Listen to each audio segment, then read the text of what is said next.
আমাদের বগুড়া জেলার শিবগঞ্জ থানার দেউলি ইউনিয়নে তৈরি হয়েছে 500 কোটি টাকার বাড়ি। এই বাড়িটি কে তৈরি করেছে এবং কেন তৈরি করেছে এই নিয়ে থাকছে আমাদের আজকের ভিডিও।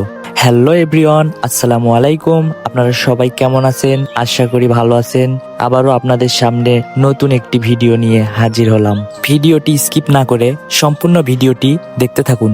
এই রাজপ্রাসাদে প্রবেশ করার জন্য রয়েছে সুন্দর একটি গেট। এই গেটটি সুন্দরভাবে কারুকাজ করা হয়েছে। প্রাচীনকালের রাজা বাদশাদের রাজপ্রাসাদের গেটের মতো করে তৈরি করা হয়েছে এই গেটটি। এই বাড়িটি তৈরি করেছে সাখাওয়াত হোসেন টুটুল। 500 কোটি টাকা খরচ করে এই বাড়িটি তৈরি করলেও অতি দুঃখের সঙ্গে বলতে হচ্ছে তার কখনো এই বাড়িতে থাকার সৌভাগ্য হয়নি। এই বাড়িটিতে সাধারণ মানুষ প্রবেশ করা নিষিদ্ধ। 500 কোটি টাকার এই বাড়িটি তৈরি করা হয়েছে একটি গ্রামের মধ্যে। এই রাজপ্রাসাদটি আসলেই কি 500 কোটি টাকায় নির্মাণ হয়েছে? আপনাদের কি মনে হয়? অবশ্যই কমেন্টে জানাবেন। এই রাজপ্রাসাদটির চারপাশে সুন্দরভাবে প্রাচীর তৈরি করে এই পুরো রাজপ্রাসাদটি ঘেরা হয়েছে। রাজপ্রাসাদটির এক পাশে সুন্দর একটি পুকুর রয়েছে। এই পুকুরের চারপাশে সুন্দরভাবে সীমানা দিয়ে ঘেরা রয়েছে এবং এর মাঝখানে সুন্দর একটি বসার ব্যবস্থা রয়েছে। এই বাড়িটির ভেতরে রয়েছে সুন্দর একটি রাজপ্রাসাদ এবং একটি গেস্ট হাউস। রাজপ্রাসাদটির চারপাশের পরিবেশটা মনোমুগ্ধকর।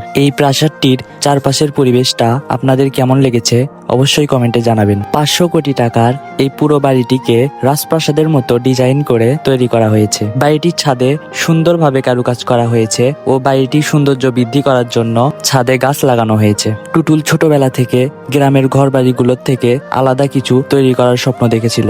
লক্ষ্য ছিল এমন একটি স্থাপনা গড়ে তোলার যা নিজেকে এবং গ্রামের পরিচয়কে তুলে ধরবে। দীর্ঘদিনের পরিশ্রম, ব্যবসা বাণিজ্য ও উপার্জনের মাধ্যমে গড়ে তুলেছেন এমন একটি নির্মাণ স্থাপনা। আজকের মতো এখানেই বিদায় নিচ্ছি। সবাই ভালো থাকবেন, সুস্থ থাকবেন। আবারও দেখা হবে পরবর্তী কোনো ভিডিওতে। আল্লাহ হাফেজ।